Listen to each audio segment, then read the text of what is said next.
आज हूँ पवित्र बुद्ध पूर्णिमा एवं आज ओडिशार जड़े महान स्रष्टा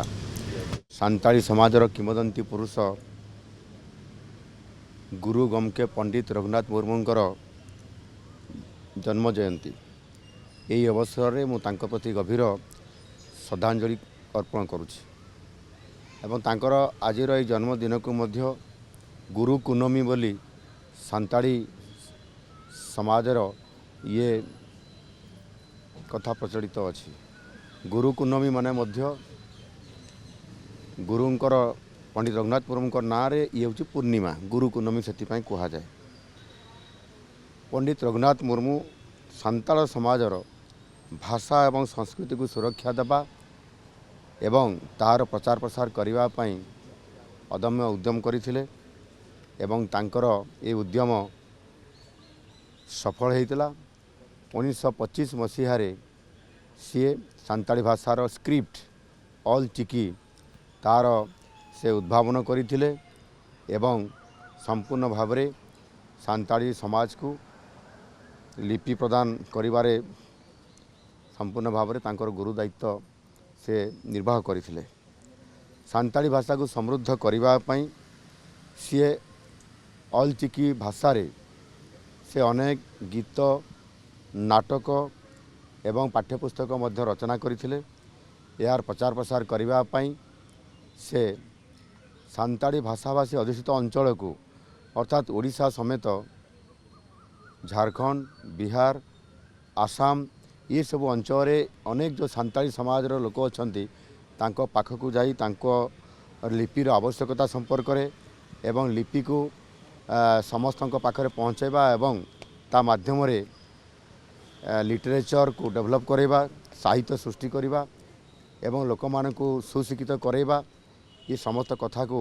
से पूरा तांको जीवन सारा ये काम से करथिले। आज तांकर ये जो ऑल चिकी स्रष्टा हिसाब रे आज तांकर जो अमूल्य अवदान पाई आज सारा सांताल समाज आदिवासी समाज आज गर्वित एवं उपकृत मध्य। यही गुरु गमकेंकर पंडित रघुनाथ मुर्मूंकर तांकर महान लक्ष्य को आहुरी आगको नबा पाई आम सरकार मध्य ऑल चिकी लिपि एवं सांताली भाषार प्रसार पाई मध्य प्रतिश्रुतिबद्ध एवं जो अंचल सांताली भाषाभाषीर आमर पिला माने अछंती एवं सौभाग्यर कथा जे जातीय शिक्षा नीति 2020 रे जेतेबेले आंचलिक भाषा रे मध्य पिला मान को पाठ पढ़ेबार ये पॉलिसी आसिला सेतेबेले ओडिशा रे सर्वप्रथमे ऑल चिकी सांताली भाषार ऑल चिकी माध्यम रे सांताली पिला मान को पाठ पढ़ेबा पई स्वतंत्र भाव सरकार एथिरे ध्यान देइछंती एवं सेथिपाई मध्य पाठ्य पुस्तक छपा हवा सहित समान किभଳି भाव में निज भाषा रे अध्ययन करि परिबे एवं सेथिपाई विभिन्न जो शिक्षक अछंती शिक्षक नियुक्ति सहित जोटी संपूर्ण भाव में अधिकांश सांताली संप्रदायर छात्र माने अछंती छात्र छात्री माने अछंती से जगार सांताली भाषा रे तांकर निज लैंग्वेज रे ही पाठ पढ़ाया पई सरकार मध्य विधि बाबद निष्पत्ति नैछंती। आगामी दिन में सांताली ऑल चिकी भाषा रे या को प्रत्येक क्लास रे ये संपूर्ण भाव में स्कूल एंड मास एजुकेशन रे हायर एजुकेशन रे ये समस्त सेमानकर लिटरेचर एवं ऑल चिकी रे पाठ्य पुस्तक छपा हवा सहित सेमान को पाठ पढ़ार सुजोग ये सरकार मध्य देवा पई योजना करिसेंती एवं निश्चित भाव में आगामी दिन में तांकर जो स्वप्न थिला संपूर्ण समाज को एकत्रित करवा संस्कारित करवा एवं ये समाजर समस्त व्यक्तिविशेष किभଳି भाव में समाजर मुख्य स्रोत रे सामिल हेबे सेथिपाई तांकर जो निरविच्छिन्न उद्यम